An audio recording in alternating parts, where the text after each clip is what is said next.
कहानी की शुरुआत होती है साल 1965 में। अमेरिका के अंदर चल रही सिविल वॉर अब अपने आखिरी समय पर थी। तभी हम एक कैप्टन को देखते हैं जिसके हाथ में एक सोने का सिक्का है। वो इस तरह के सिक्कों से भरे हुए कई बक्से एक जहाज के अंदर लोड करवा रहा था। इन बक्सों के ऊपर CSA लिखा था। तभी अचानक ही उनके ऊपर हमला हो गया, लेकिन कैप्टन ने जल्दी से जहाज को पानी में उतारा और सारे इंजन बंद कर दिए ताकि अंधेरे में उसके जहाज का किसी को पता न चले। और हुआ भी कुछ ऐसा ही, वो दुश्मनों से बचकर निकल गए। अब कहानी आज के समय में पहुंची जब WHO की एक वैन में डॉक्टर सोफिया बैठी थी। ये वैन अभी अफ्रीका के लास वेगस शहर में है। इस शहर में एक बीमारी तेजी से फैलने लगी है। एक नए मरीज की जांच करने पर पता चला कि उसे भी वही बीमारी है जिसके बारे में अभी वो कुछ भी समझ नहीं पाए हैं। मरीज की मां ने बताया कि कुछ दिन पहले ये अपने पिता के साथ माली देश गया था और वहां से लौटने पर इसकी ये हालत हुई है। सोफिया ने मरीज को गाड़ी में बैठाया और अपने सीनियर से बात की कि अब इसे भी मिला लो तो टोटल 6 लोग हो चुके हैं। हमें जल्दी से WHO को ये फाइल देनी चाहिए। लेकिन सीनियर का मानना था कि इतने कम केसेस में कोई उनकी मदद नहीं करेगा। सोफिया अब माली देश जाकर ये पता लगाना चाहती थी कि वहाँ ऐसा क्या है कि लोग बीमार पड़ रहे हैं। माली देश में इस वक्त अंदरूनी जंग चल रही थी और सीनियर ने कहा कि कोई भी तुम्हें ऐसे खतरनाक हालातों में उस देश में जाने की परमिशन नहीं देगा। इसी दौरान एक नकाबपोश आदमी उनके ऊपर नजर रखे हुए था। शायद उसे इन डॉक्टरों का यहाँ आना पसंद नहीं है। तभी सोफिया को ध्यान आया कि मरीज के पिता का भी सैंपल ले लेना चाहिए। जिसके बाद सोफिया लाइट हाउस की तरफ निकल गई जहां वो काम कर रहा था। वहां पहुंचकर सोफिया ने देखा कि उसकी भी बिल्कुल वैसी ही हालत है जैसी उसके बेटे की थी, बल्कि वो तो जान गंवा चुका है इस बीमारी से। सोफिया ने चुपचाप उसका सैंपल लिया और बाहर आ गई। इसी बीच पास के समुद्र में एक आदमी बोटिंग कर रहा था और नकाबपोश आदमी जो दूर से डॉक्टर्स को देख रहा था, उसने अचानक सोफिया पर हमला कर दिया। लेकिन इस बोटिंग कर रहे आदमी ने तभी वहां आकर सोफिया को बचा लिया।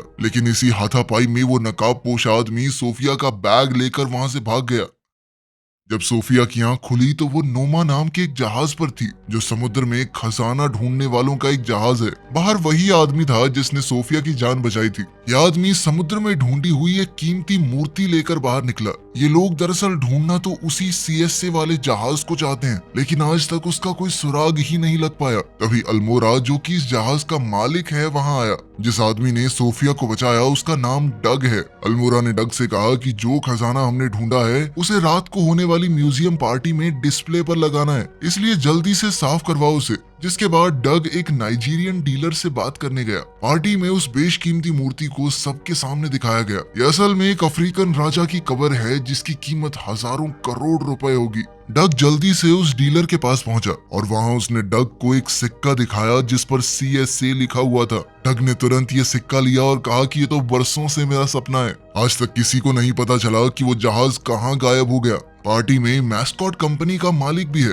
जिसने खजाने की खोज पर पैसा लगाया था। इस आदमी की माली देश में काफी अच्छी जान पहचान है, इसलिए सोफिया ने उससे मदद मांगी वहां पहुंचने के लिए। कंपनी के मालिक ने कहा कि वहां जाने में बहुत खतरा है, लेकिन अगर वो फिर भी जाना चाहती है तो वो रास्ता निकालने की कोशिश करेगा। कुछ देर में डग भी वहां आ गया और उसने CSA का वो सिक्का जेम्स को दिखाया। उसने ये भी बताया कि ये सिक्का माली में रहने वाले एक आदमी को मिला है और डग का मानना है कि उस जहाज का मलबा भी माली में ही कहीं मौजूद होगा। जेम्स ये सुनकर काफी खुश हो गया और उसने डग और अल्मोरा को 3 दिन के लिए माली जाने की इजाजत दे दी। वहां जाकर वो इस जहाज को ढूंढने की पूरी कोशिश करेंगे और अगर जरा सा भी कुछ सुराग मिला तो फिर पूरा ऑपरेशन स्टार्ट हो जाएगा जहाज को ढूंढने का।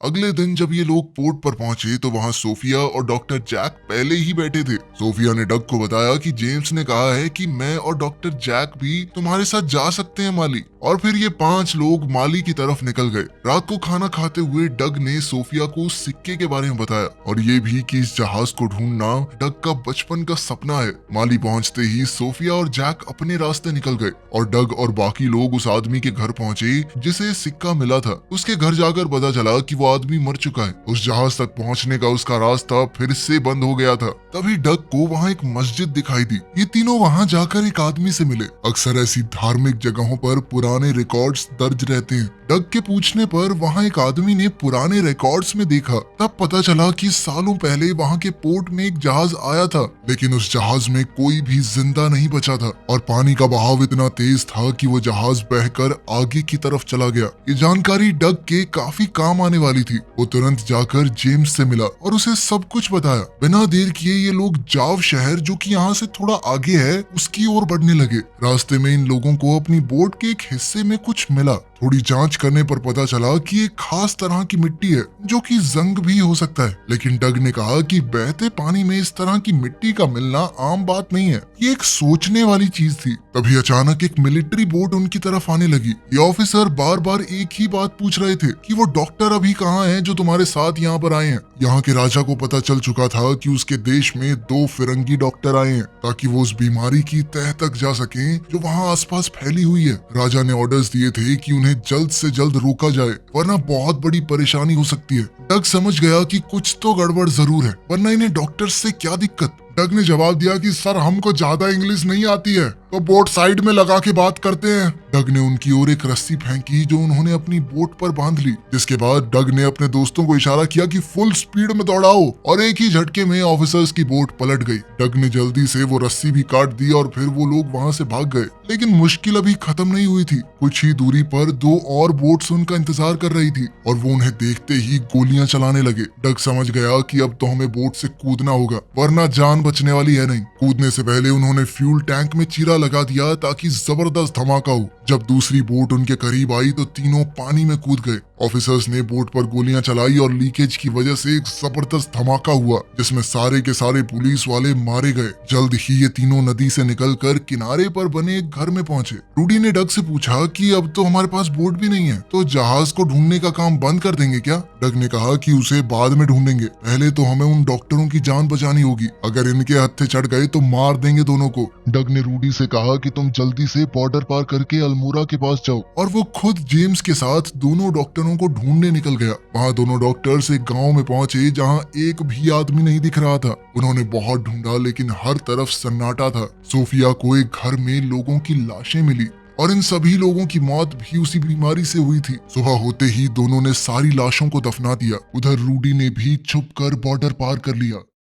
सोफिया को गांव में एक कुआं मिला और उसने सोचा कि शायद इसके अंदर कुछ मिले, तो उसने अंदर जाने की तैयारी शुरू की। नीचे पहुंचकर जब वो पानी का सैंपल लेने लगी तभी जैक ने बताया कि ऊपर कुछ मिलिट्री वाले आए हैं, और फिर गोलियां चलने की आवाज आई और जैक को छोड़कर उन्होंने बाकी सबको मार दिया। कुएं के अंदर सोफिया डरी हुई छुपी रही। तभी वहाँ एक हेलीकॉप्टर लैंड हुआ जिसमें माली देश का राजा काजिम वहाँ आया। काजिम ने जैक से पूछा कि लेडी डॉक्टर कहाँ पर है। चॉपर की आवाज सुनकर डग और जेम्स को भी पता चल गया कि डॉक्टर आसपास ही होंगे, लेकिन काजिम बहुत गुस्से में था। उसने जैक को गोली मार दी और अपने आदमियों को ऑर्डर दिया कि सोफिया को जल्द से जल्द ढूंढा जाए। डग और जेम्स पास ही में छुपकर ये सब कुछ देख रहे थे। काजिम के आदमी आसपास सबको मारने लगे। एक बार तो डग की जान भी खतरे में आ गई, लेकिन पीछे से सोफिया ने आकर काजिम के आदमी को मार दिया। अपने सीनियर डॉक्टर जैक की मौत से सोफिया को बहुत गहरा सदमा पहुंचा, लेकिन डग ने कहा कि जल्द से जल्द यहाँ से निकलना होगा क्योंकि ये जगह बिल्कुल भी सुरक्षित नहीं है। अब वो तीनों काजिम के मिलिट्री एरिया से निकलकर एक दूसरी जगह पहुंच गए,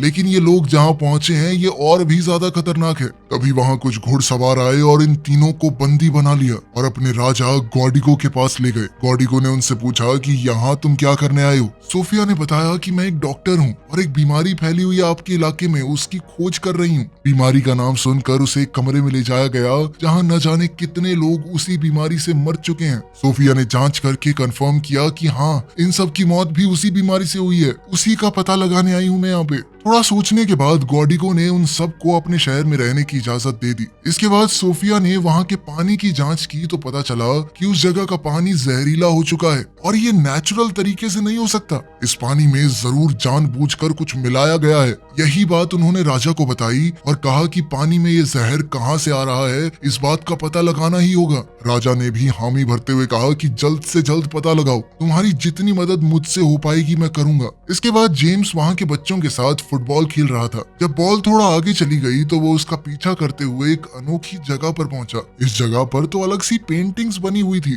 और ताज्जुब की बात यह है कि इन पेंटिंग्स में उस जहाज का जिक्र है जिसे वो ढूंढते हुए यहाँ पर आए हैं। पता चला कि वो यहीं पर किसी सूखे रेगिस्तान में दबा हुआ है। सोफिया और डग भी वहाँ इसे देखने पहुंचे। डग ने बताया कि आज से 200 साल पहले इस जगह पर एक नदी थी, लेकिन आज वो नदी सूख चुकी है। अब वो तीनों ही नदी को ढूंढने की तैयारी में लग गए। अभी वो लोग इस नदी को ढूंढने का प्लान बना ही रहे थे कि तभी उन्हें इस पेंटिंग में एक किला दिखाई दिया। मतलब इस नदी के आसपास कोई किला भी था। और डग का मानना है कि हो सकता है जो पानी इस गांव में आ रहा है, जहरीला पानी, वो उसी नदी का हो। नदी पूरी तरह से सूखी ना हो, उसका पानी नीचे ही नीचे चल रहा हो। अब इन तीनों ने नदी की तरफ बढ़ने का सफर शुरू किया, उस रास्ते पर जहां 200 साल पहले नदी हुआ करती थी। जल्द ही उन्हें वो किला भी दिख गया। इस किले पर चढ़ने के बाद उन्हें एक सोलर प्लांट दिखाई दिया जो कि मैस्कॉट कंपनी का था। लेकिन ऐसी सुनसान जगह पर एक सोलर प्लांट के होने का कोई मतलब समझ नहीं आया। डग को कुछ दूरी पर एक ट्रेन दिखाई दी। ये लोग धीरे धीरे ट्रेन की तरफ बढ़े और चालाकी से ट्रेन के अंदर घुस गए। वहीं रूडी अब एल्मोरा के पास पहुंच चुका था। रूडी को अपने कपड़ों पर वैसे ही लाल जंग का सैंपल मिला जो उन्हें माली में अपनी बोट पर मिला था। जब रूडी ने सैंपल की टेस्टिंग की और रिजल्ट अल्मोरा को दिखाया तो वो ये देखकर हैरान रह गया। वहीं सोफिया, जेम्स और डग उस प्लांट के अंदर पहुंच गए। अंदर जाकर उन्हें समझ आया कि ये प्लांट एक रेडियो एक्टिव केमिकल बनाने के लिए काम कर रहा है, जो कि यहाँ मौजूद तेज सूरज की रोशनी की वजह से बहुत जल्दी बनकर तैयार हो जाएगा। तभी वहाँ सोफिया की नजर कुछ कंटेनर्स पर पड़ी जिन्हें अंडरग्राउंड ले जाया जा रहा था। इन तीनों ने उस आदमी का पीछा किया और जब बेसमेंट का दरवाजा खुला तो तीनों देखते ही रह गए। इस बेसमेंट में हजारों टन के हिसाब से रेडियो एक्टिव और जहरीले केमिकल सालों से पड़े हुए थे। कुछ कंटेनर तो दिख रहा है कि लीक भी कर रहे हैं, जो कि जमीन के अंदर रिसते हुए नीचे से बहने वाली नीरजा नदी में मिल रहे होंगे। और इस नदी का पानी माली का पूरा देश पीता है। इसी वजह से ये बीमारी इतनी तेजी से फैल रही है। वहाँ अल्मोरा और रूडी उस रिपोर्ट को लेकर यूएस एम्बेसी पहुंचे। ये रिपोर्ट देखकर यूएस एम्बेसी के आदमी को भी विश्वास नहीं हुआ कि ऐसा कुछ भी हो सकता है।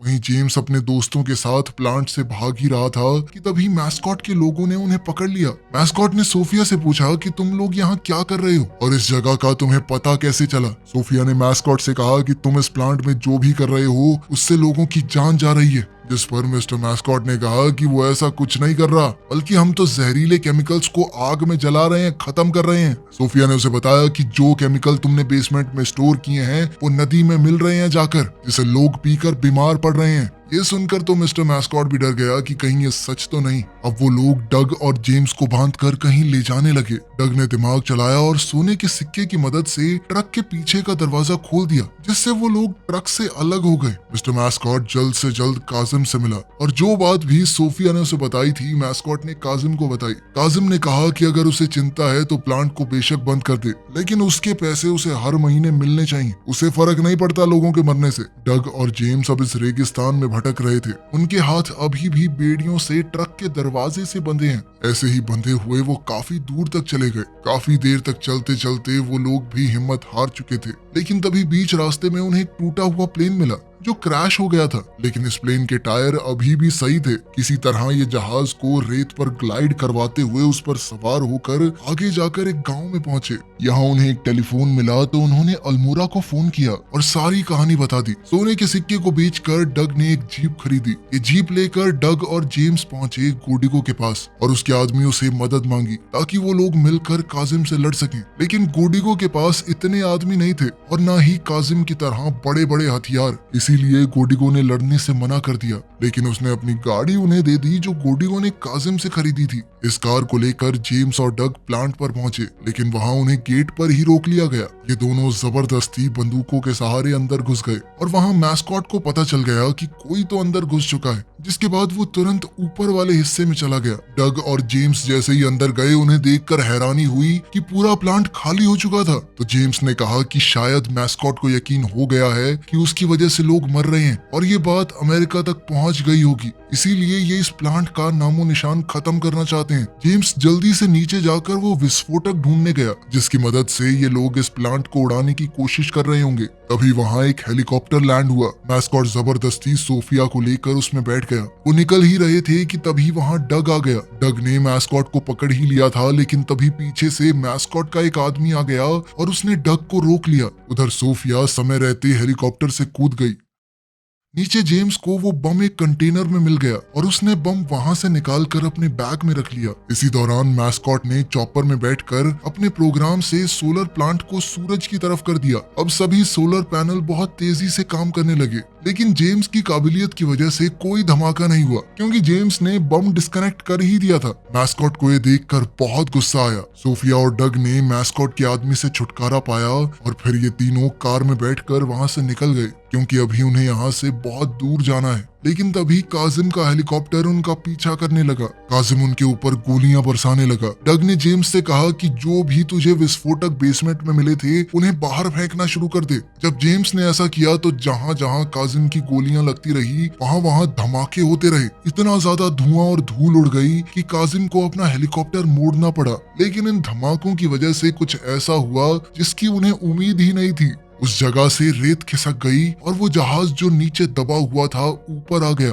जहाज को देखते ही तीनों उसके अंदर छुप गए, लेकिन काजिम को पता चल गया और वो एक बार फिर से जहाज पर गोलियां चलाने लगा। काजिम के बहुत से लोग वहां पर आ गए और उन्हें चारों तरफ से घेर लिया। जहाज पर हो रहे हमलों से जहाज के अंदर मौजूद कंटेनर्स खुल गए और उनसे सोने के सिक्के बाहर गिरने लगे। ये देखकर डग को यकीन नहीं हुआ कि ये सिक्के अभी भी सही सलामत हैं। तभी इन लोगों को जहाज के अंदर एक पुरानी तोप मिली जो अभी भी काफी अच्छी हालत में थी। अब वो लोग इस तोप को चलाने की तैयारी में लग गए। जैसे ही काजिम का हेलीकॉप्टर उनके निशाने पर आया, उन्होंने तोप चला दी। हेलीकॉप्टर में जबरदस्त धमाका हुआ जिसमें काजिम मारा गया, जिसके बाद काजिम की पूरी फौज ने सरेंडर भी कर दिया। ये तीनों बाहर आकर पूरी तरह चौंक गए कि इतनी बड़ी फौज ने हमारे आगे सरेंडर क्यों किया। लेकिन तभी उन्होंने पीछे मुड़कर देखा कि गोडिगो के आदमी उन्हें हर तरफ से घेर कर खड़े थे। उधर अमेरिका में एक अंडरकवर एजेंट जो कि ये सारी हरकत जान चुका था, उसने जानबूझकर मैस्कॉट की ड्रिंक में वही जहर मिला दिया